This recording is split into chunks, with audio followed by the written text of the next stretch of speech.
10.2 क्या बोला गया है ना। दो ही थ्योरम इस एक्सरसाइज में 10.1 और 10.2। 10.2 पढ़ोगे बेटा, the lengths of a tangents, तो लेंस यानी लेंस मतलब लंबाइयाँ, तो यानी दो टेंजेंट की बात कर रहा होगे। लेंस ऑफ ए टेंजेंट्स, तो एक टेंजेंट नहीं है। Drawn from an external point, किसी बाहर कहीं बाहर से खींचा गया, टू अ सर्कल, सर्कल पे खींचा गया, आर इक्वल।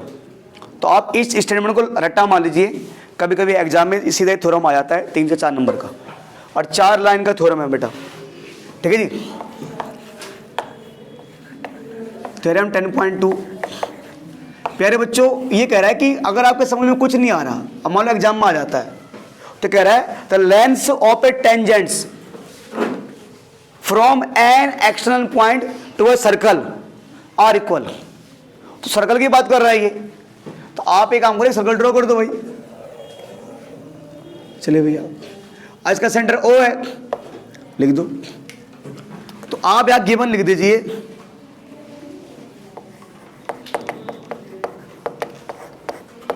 कि a circle with centre O, एक वृत्त जिसका केंद्र ओ है, ठीक है। अब ये कहता है कि अगर हम इस सर्कल पे कहीं बाहर से टेंजेंट खींचते हैं, बाहर से, अब ये सर्कल है ना, कहीं से खींचो बाहर से, तो अब एक ऐसे आएगा, अब सोचोगे अगला ऐसे तो आएगा नहीं भाई, वो टेंजेंट नहीं हो पाएगा, अगले को थोड़ा यहां से आना पड़ेगा। अगर एक यहां से खींचा और इसी पॉइंट से आपको दूसरा टेंजेंट खींचना है ना भाई, तो वो कहीं ऐसे जाएगा, यहां से, यहीं से, इधर से। अब और फिर तीसरा नहीं जा सकता भाई यहां से, अब वो जाएगा तो भी छेद करते हुए जाएगा, फिर वो भी आपका सेकंड बन जाएगा। तो अगर किसी बाहर से भी आपको टेंजेंट खींचने हैं तो दो ही खींच सकते हो फिलहाल, ठीक है जी। आप थोड़ा मे भी आप आगे पढ़ाओ नहीं पढ़ाओ आपकी मर्जी, तो लाइन टेढ़ी बननी, तो आपने एकदम सीधे खींचना हो सके, ठीक है जी। अब मान लो मैंने P पॉइंट से इस पे टेंजेंट खींचा बेटा, है ना, तो बेटा आप लिख दो अ सर्कल विद सेंटर O, ठीक है। और इसका नाम मान लो बेटा P, ठीक है जी। इसका नाम कुछ भी रख दो बेटा आप, मान लो आपने इसका नाम A रख दिया, इसका नाम B रख दिया, ठीक है जी। तो a circle with centre O, AP and BP, AP and BP are two tangents, है ना। AP और BP दो टेंजेंट्स हैं। सिंपल लिखो, हल्का हल्का लिखो, ज़्यादा कुछ लिखना आपको। AP and BP are two tangents, ठीक है। टू प्रूव करना हमें, टू प्रूव करना प्यारे बच्चों कि ये जितनी लंबाई AP की होगी वही लंबाई BP की होगी। AP बराबर BP, ठीक है सर। गिवन टू प्रूफ, पहले बच्चों थोड़ा बहुत कंस्ट्रक्शन करना पड़ेगा, कर दो आप। कंस्ट्रक्शन इसको हम रचना बोलते हैं।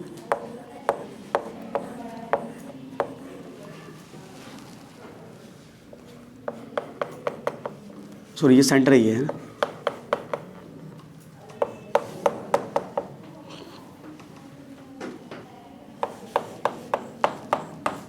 ना, और ये आपका 90 डिग्री बनता ही है। इसका नाम O है, तो लिख दो आप join OA comma OB comma OP, इनको हमने जोड़ दिया, ठीक है।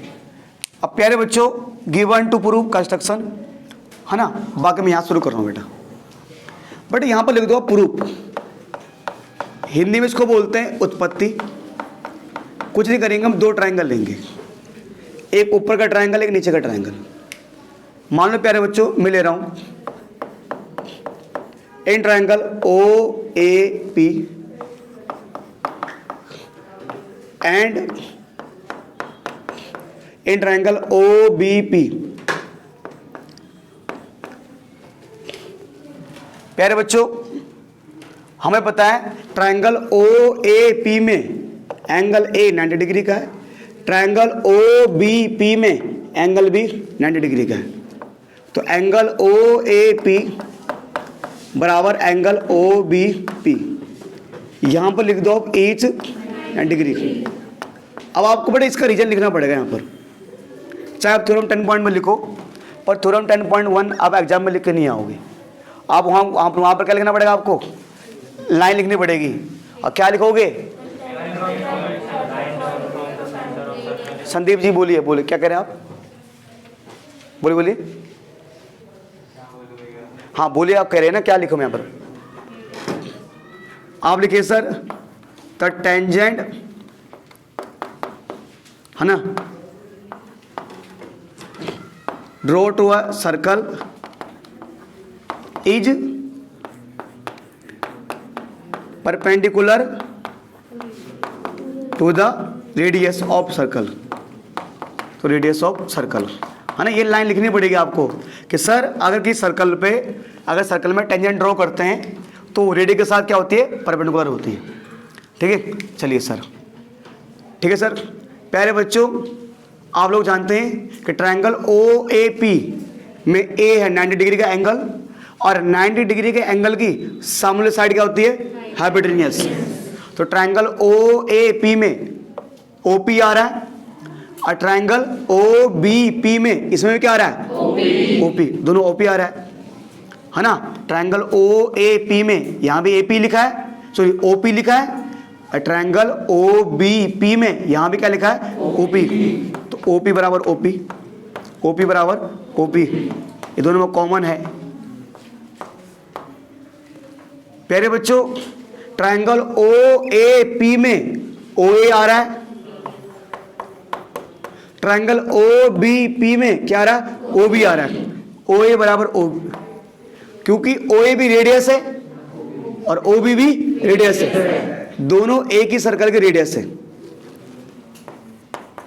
आप यहां लिख दो radius of same circle, radius of same circle,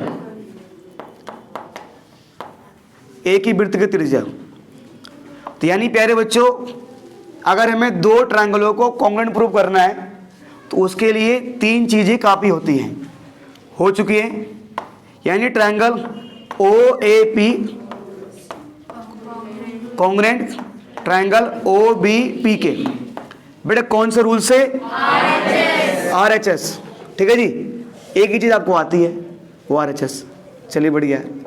तो ये राइट एंगल है ना, ये राइट एंगल पहले बना, फिर मैंने कहा उसके सामने वाली साइड हाइपोटेन्यूस, इसके सामने वाली साइड भी हाइपोटेन्यूस, तो ये ओ पी हाइपोटेन्यूस है, और ये जो ओ ए और ओ बी है ये साइड है, तो ये राइट एंगल हाइपोटेन्यूस साइड। अब सर जब दो ट्रायंगल कॉन्ग्रुएंट हो जाते हैं तो उनके बचे हुए पार्ट में क्या हो जाते हैं, क्या हो जाते हैं, इक्वल। यानी ट्रायंगल ओ ए पी में आपको ए पी दिख रहा है, ट्रायंगल ओ बी पी में क्या दिख रहा है, बी पी, ए पी बराबर बी पी, इक्वल हो जाएगा। कौन से रूल से, CPCT से, corresponding part of congruent triangle. बस सर ए बी बराबर बी पी, ये मुझे प्रूव करना था। ठीक है सर, और यही सर आपके लिए एकदम जो बोलते ना